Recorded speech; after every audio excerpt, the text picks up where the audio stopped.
Wat niet vir ons is die Pottingers Rotocare en Tynecare, wat basies onkruidbeheer is sonder chemie. Hierdie is van die boere sal die ken as die ou rolleg tipe goed.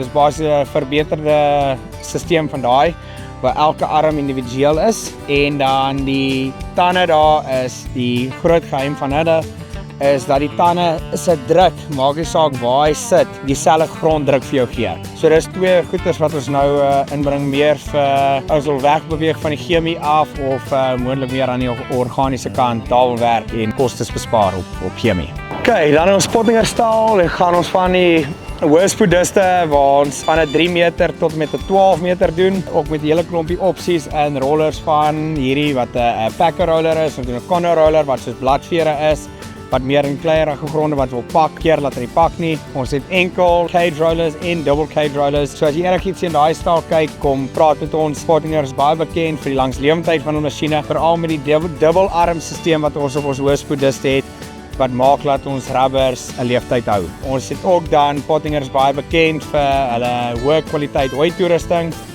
van snymasjiene, kragharke, tedders, 'n hele stal vol toerusting daar.